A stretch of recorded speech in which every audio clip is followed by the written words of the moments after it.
Today, we are going to be talking about chapter 19 from the Smart Sales System, which is voicemail strategy. And while most of us probably think, well, I can figure out what to leave on voicemail messages, I don't need to spend too much time thinking about this. The reality is that when you call a prospect, there's really primarily three different things that can happen. Either A, the prospect's going to answer the call that you make. B, the call may be routed to a gatekeeper, or C, the call goes to the prospect's voicemail box. The reality is that the most likely thing that will happen is that your call will end up in the voicemail box. So if you make $100 a day, $50 a day, the majority of your calls are going to be answered by a voicemail box. So with that being such a large percentage of the events that you encounter, it can probably be beneficial to take a step back and to think about, okay, what is the best way to handle the voicemail boxes that I receive when I call my prospects? And that's what we're going to talk about here today. We're going to give you some ideas of what best to do and at least give you some logic for how to handle the prospect's voicemail box. The way we'll do that is we're going to start with just providing some practical voicemail tips that you can consider or implement if you agree with any of them. Then we will take those voicemail tips and use those to show you how to create your voicemail messages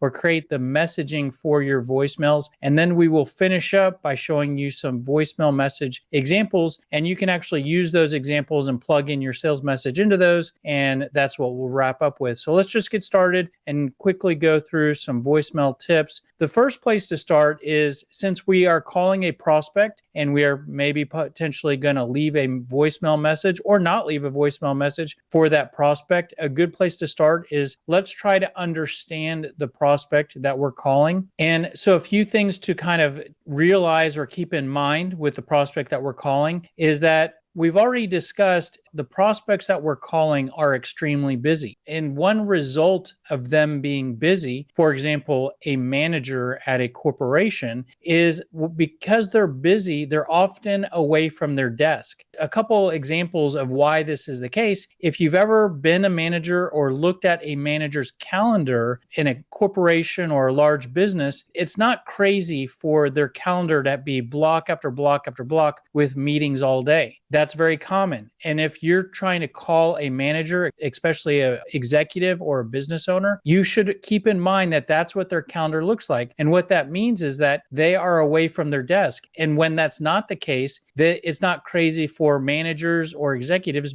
to be traveling for multiple days, weeks at a time. And this is really important to keep in mind, because when you're calling a prospect and every time you call, you get their voicemail box, you can often think, oh, this person is ignoring me. They know it's me. They know it's my number. They're sitting there watching my call and ignoring me. The reality is that what's more likely the case is that they are away from their desk. And your call, the phone is just ringing with nobody there. This is what's most likely happening. And you should picture this when you're making your call and you get their voicemail box instead of someone sitting there ignoring you. The other thing is that because your prospects are getting sold to a lot, and there are a lot of salespeople that are calling the same people that you're calling, they are getting voicemail messages from a lot of salespeople. This is something to keep in mind. If you do intend to leave a voicemail message, you should be well aware that your message is part of a larger noise and collection of other voicemail messages that same person is receiving or listening to or dealing with. Because your prospects get so many voicemail messages, they will not listen to most or a lot of their voicemail messages. The other thing is that it's very likely that prospects will not call salespeople back. And this is a key assumption that I like to factor in. It might sound a little negative, but I believe that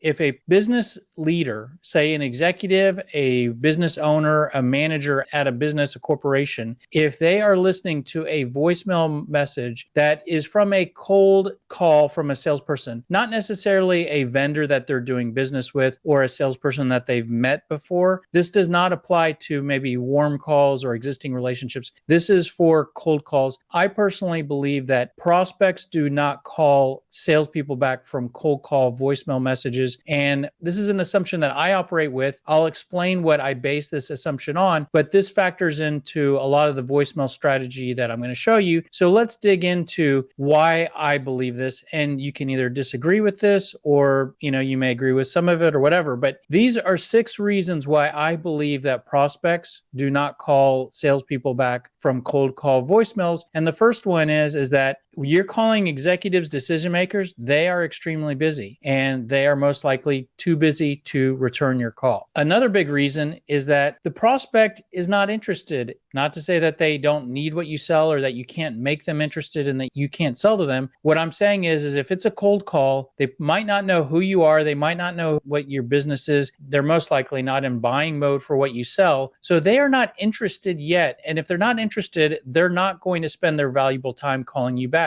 I also believe that if you're calling at the higher levels of an organization, you most likely are calling someone that has some level of an ego. I'm not saying this in a negative way, that all managers are narcissists and their head is out of whack with who they are. I'm just saying if someone is a business leader, they know that they are a leader, a manager of an organization, and you are a salesperson. And they will see it as your job to call them and not their job to return your calls. It's very likely that they will see it beneath them to call you back. And the next reason kind of falls in line with that, which is if the prospect gets a cold call from a salesperson, and let's say they do see a reason for them to talk to you or a reason for a conversation, they will assume that you're a salesperson and you're most likely going to call them back. So they may just wait for you to call them back instead of them writing down your number and trying to find a time to call you back. And it could be the case if we start to look at this in a more optimistic way. Let's just say in the best case scenario, the prospect hears your voicemail and says, that's interesting. I might need that. I kind of want to talk to that person. They may write down your phone number, put it on a pad of paper, but be so busy that they forget to call you back. They lose your number. Or it could just simply be the case that you leave a few voicemail messages and the prospect does not even listen to the voicemail. Maybe they deleted it without even listening to it, or they listen to very little of it. Now, if you look at those 6 reasons, you may say that's a bit of a negative mindset, but those are probably not too difficult to agree with. And if you agree with half or more than half of those, that can give us a pretty safe assumption that if we leave a voicemail message, there's a very low likely case that the prospect is going to call us back. One thing that I started to learn in my sales career is that when I first started leaving voicemail messages, I expected prospects to call me back. And so when they didn't call me back, I would be disappointed. And then I had a few cases where prospects returned my voicemail. And in all of those cases, I realized this person, when they called me back, it was almost a reason to disqualify the prospect. In other words, if I left a cold call voicemail for a prospect and they found the time to call me back, it was probably likely the case that they're not busy, meaning they're not high in the organization, they don't have any power, and it was like there was something wrong with them for them to call me back. So that's when I started to realize that there's just a very low probability that when you leave a voicemail message that a cold prospect is going to end up calling you back. It can happen, but if it's a safe assumption to assume that they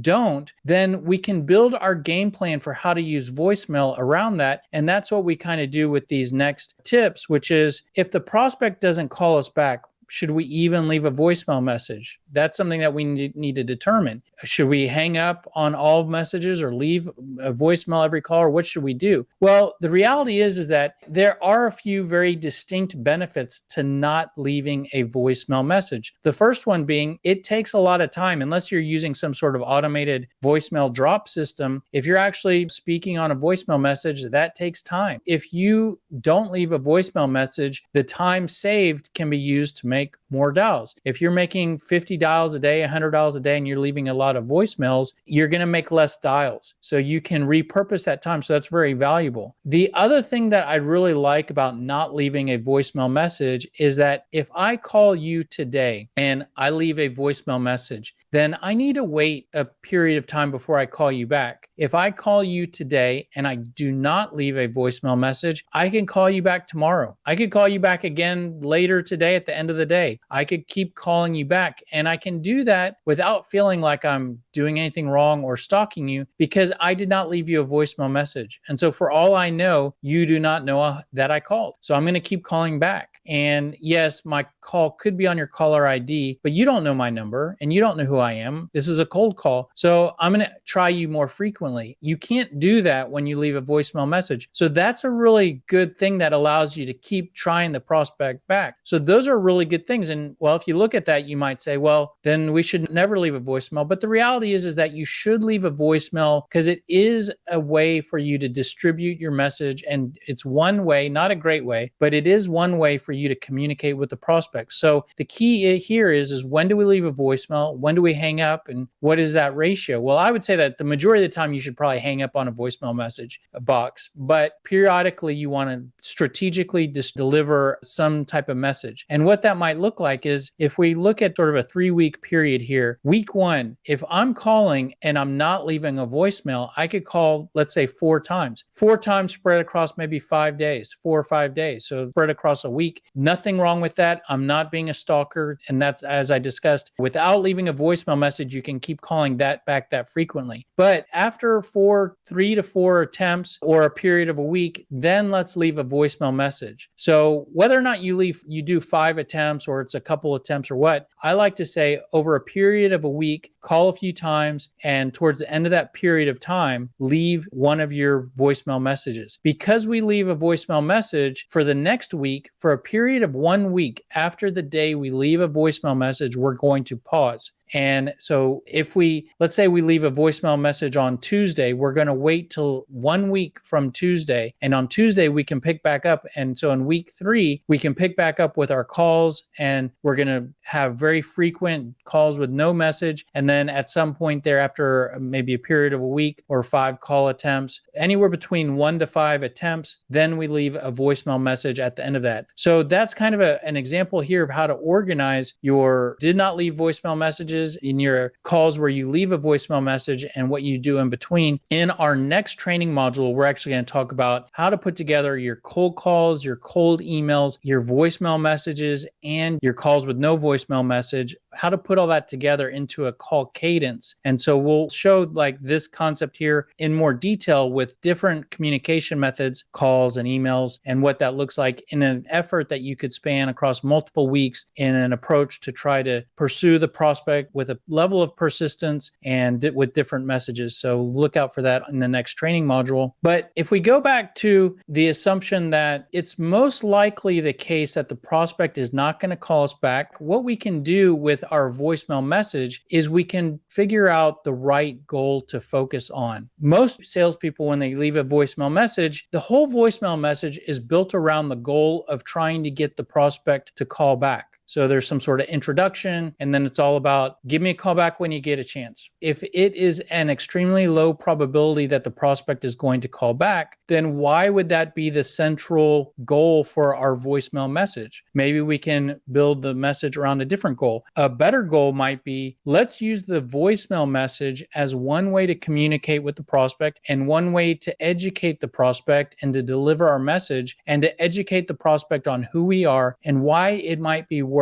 their valuable time to talk to us when we are fortunate enough to connect with them. Maybe that might be on a future call. Maybe that might be in an email exchange, whatnot. So I recommend shifting your goal from trying to get the prospect to call you back to just trying to educate the prospect on who you are and why they should talk to you. The next tip is to modify your expectations. I often talk to clients that come to us and they say, something's wrong with my voicemail message because prospects are not calling me back. And the problem with that concern that they have is that their expectations are out of whack or they need to be modified because leaving a message and they're expecting the prospect to call back. And then when the prospect does not call back, they think there's something wrong with them. There's something wrong with their voicemail message. They're not doing a good job. When the reality is that their message could be perfect. They could be doing a perfect job, but it's very unlikely for prospects to cold call voicemail messages back. So what's happening is there's nothing wrong. It's normal. They're leaving a voicemail and the prospect's not calling back. What's not normal or what's not correct and needs to be tweaked is their expectation. They could still be leaving voicemail messages and doing everything they're doing, but they need to leave that message and not expect the prospect to call back. That change in expectation could modify your message, but what it can also do is it can modify what happens after you leave your voicemail message. Because if you leave your voicemail message and you're expecting the prospect to call you back, one thing is that your mental frame of mind might be waiting for them to call you back. And when they don't call you back, there's this level of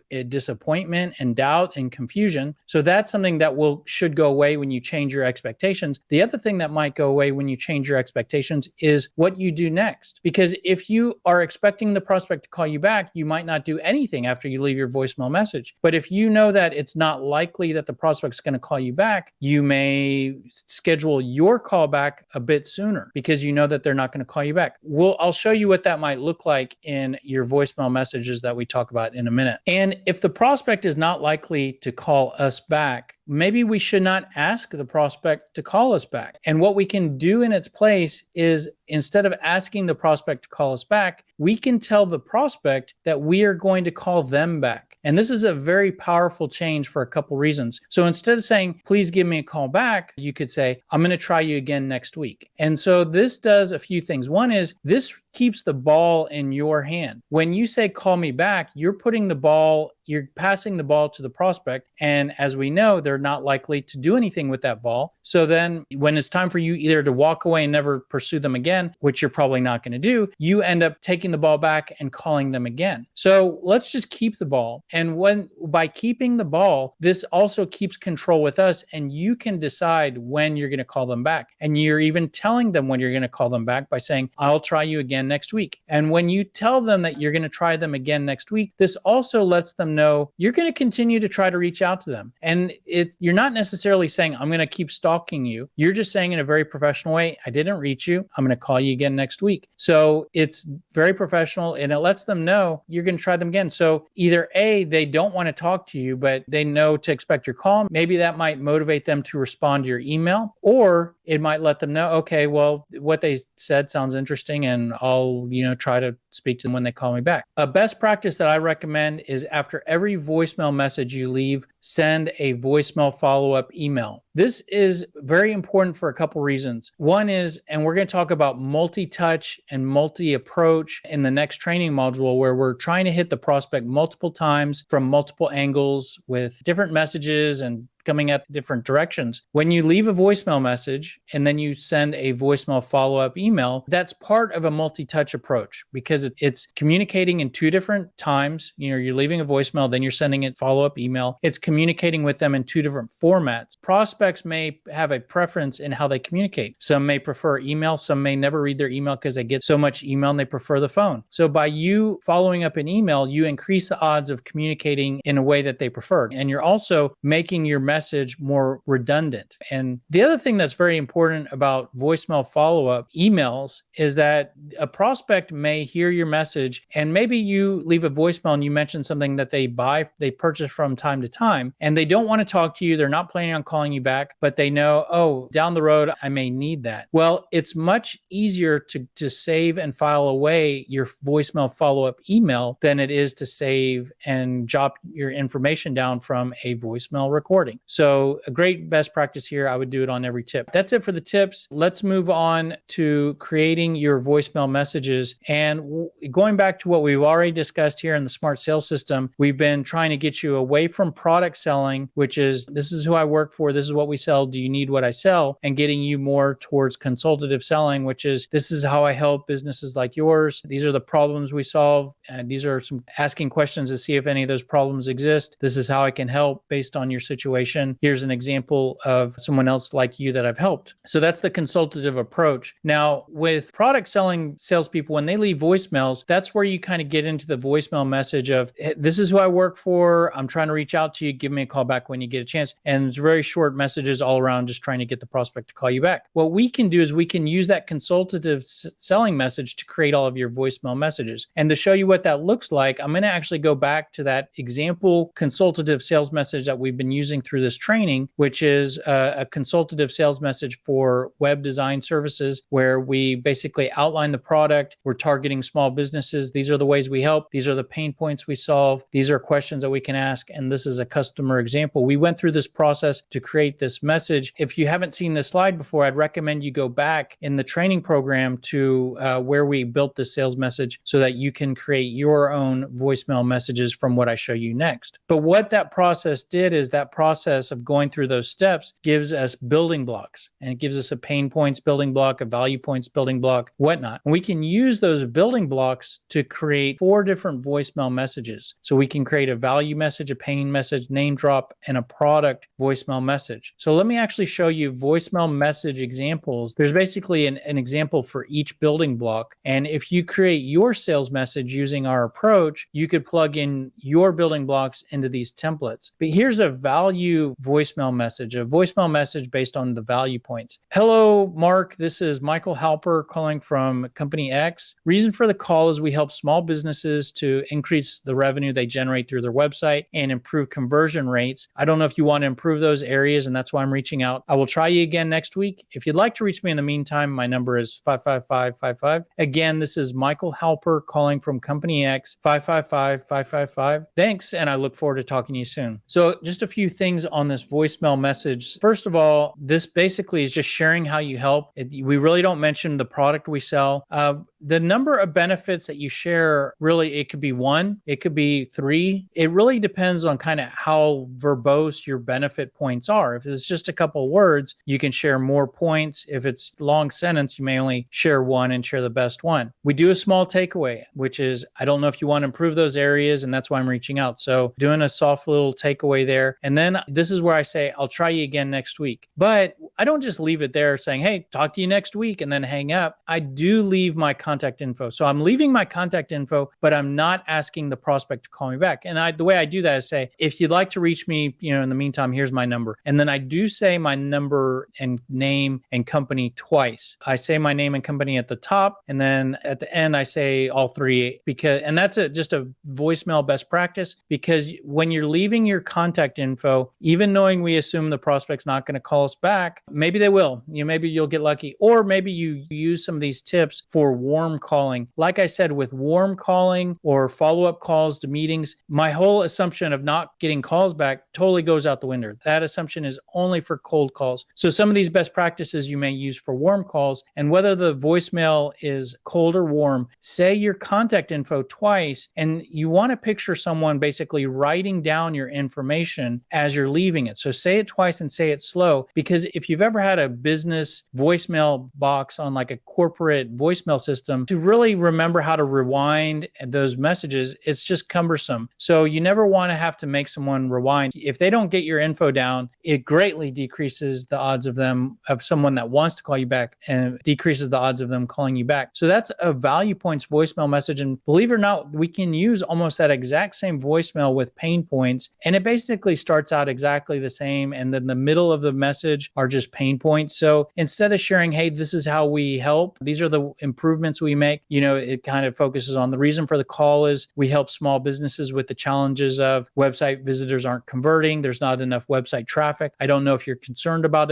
those areas, and that's why I'm reaching out. So again, a takeaway. The takeaway is a little different, talking about concerns instead of improvements, and the rest of the message is exactly the same. The next voicemail uses your name drop. And so this basically just shares a quick story of someone else you've helped. The reason for the call is we worked with an accounting firm and helped them to improve how they told their story, what they do through their website. After only 6 months, we increased their leads by 500% and increased their revenue by 20%. I don't know if we can help you in the same way, and that's why I'm reaching out. I'll try you again next week, and the end is the exact same. And then the fourth voicemail is a product voicemail. And this is where we kind of start to talk a little bit about us. And by the way, these voicemail messages are to be used in a series. So you may never get to voicemail 4, but But if you were working through, and we'll show you this in the call cadence in the next training module, you could get to voicemail number 4 at the end of the call cadence. And towards the end of your cadence and your emails, this is where we've given up on trying to be more sophisticated and consultative. And now we're just kind of sharing what we sell. And by the way, this is the end. We've already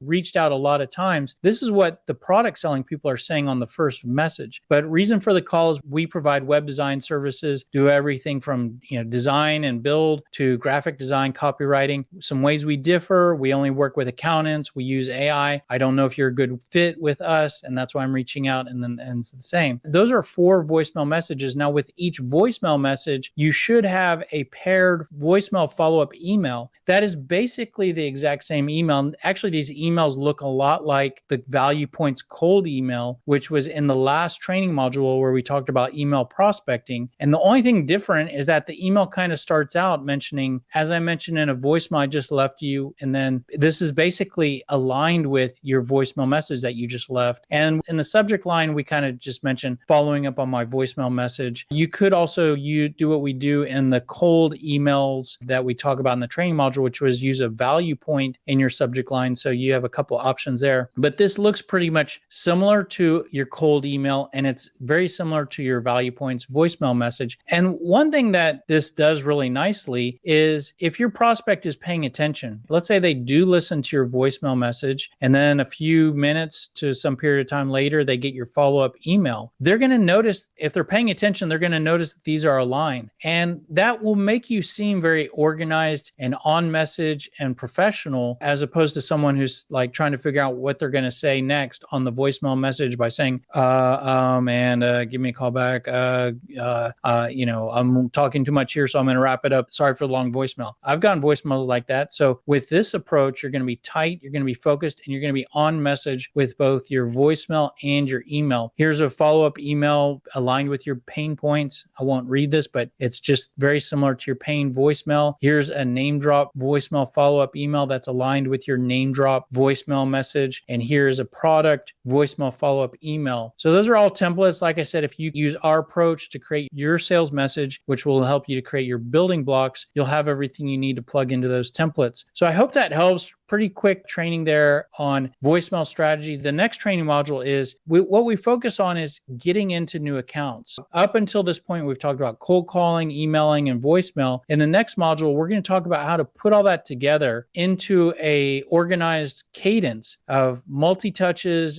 multiple temps with each communication method, and how to put all that together into a structured cadence. And that's what we'll talk about next. And I believe that it's difficult to get a hold of people, but if you use some sort of structured, cadence and rhythm to how you're communicating with them, and you use a good message, not to say that you're going to connect with everybody that you're reaching out to, but you will be able to improve the odds of connecting with the people that you're trying to pursue. So that's next week. So be sure to check that out. If you found this to be helpful in any way, if you got one tip out of this video, you can return the favor by simply liking, commenting, sharing this video, subscribing to our channel. Any or all of those will help us tremendously, help us with our YouTube algorithm, and will be a great way for you to return the favor if you've liked anything in this video, and none of those cost you anything. If you do enjoy these videos, these training videos, you may want to follow us on these social platforms. We are posting every morning a sales tip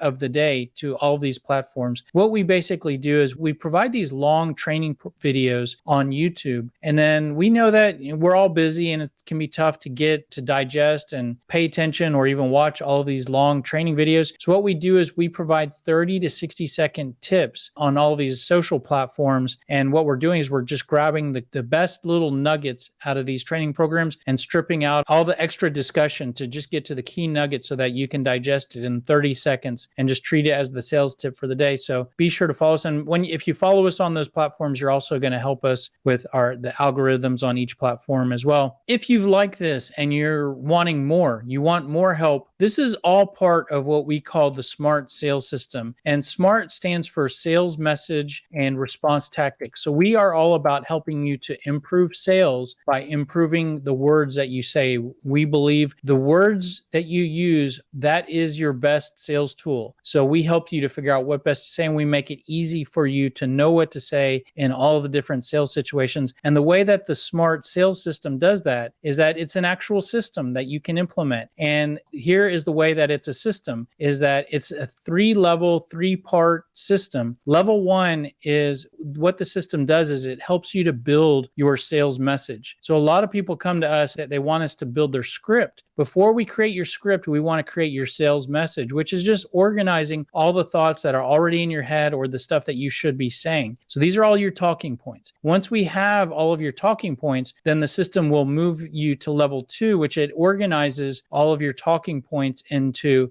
call scripts, cold call scripts, email messages, voicemail messages, what exactly I showed you here today, objection responses. We haven't gone to that yet, meeting scripts, presentations, and whatnot. Everything that you should say in terms of your sales tools, scripts, marketing materials, website can be derived from your sales message. And then once you have all of that, then the system is all about moving you to level 3, which is kind of the how-to. So once you have your script, then for cold calling, then it is all about how to cold call. Once you have your scripts for leaving voicemail messages, then it's all about how best to handle the voicemail message box. So it's this 3-level system that is the Smart Sales System, which makes it something that you can actually implement, not just a theoretical blah, blah, blah that you would spend 2 days listening to and then you're lost when you get back to your desk. This is an actual system that you can follow. Now, if you don't have any money to spend to dig deeper into the system, or you're not ready to take that jump yet, the good news is that you can use the Smart Sales System for free, because you can access all of this on YouTube for free. There's a Smart Sales System training program playlist, and everything that you need to do to go through these levels and implement this is for free on YouTube. Now, you could either start with that, or you may want to skip ahead and want more. You want more help from us. Well, if you want more help and you want to invest more in yourself and your sales efforts, the way to do that is we provide a software application called Sales Scripter, and it's a monthly subscription. But the Sales Scripter basically has an area for level 1 called the Sales Message Builder that you go through, and the software interviews you and helps you to build your sales message. And then there's an area in the software for level 2 called the Sales Playbook that has a whole library of scripts and emails and voicemails and documents, and those fill in with the sales message that you create in level 1. And then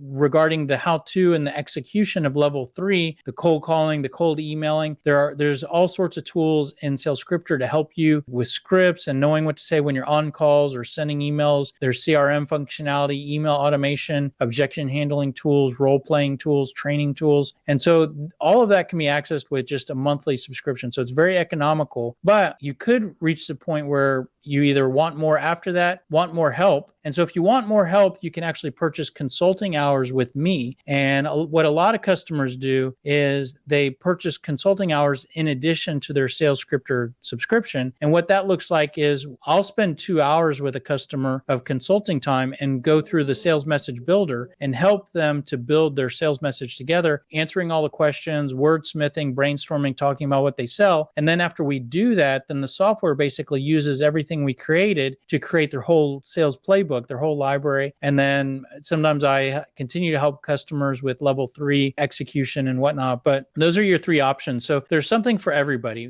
We have a lot of salespeople that we help that they just don't have any budget, and they're just trying to make commissions, so they don't have any money to spend. Their entrepreneurs or their independent salespeople. I want to help you. If you don't want to spend $1, everything is on YouTube. But if you want to go up from there, there's other options as well. And another option that's very economical, if you want to stick your toe in the water or get help from us, is you could buy the book, The Smart Sales System, which basically has all of this in there. There's a chapter for all of basically level 3 is outlined in the Smart Sales System. Actually, level 2 is in there too, because there's a chapter with a bunch of scripts and emails, and you can get a copy on Amazon. It's $15. If money's tight or you just want to take a small step forward, that's certainly an option for you. That's pretty much it. If you have any questions, feel free to go to salesscripter.com. There's plenty of ways to get in touch with us from there. And we hope this training was helpful, and we'll look for you on the next one. Thanks. Have a great day.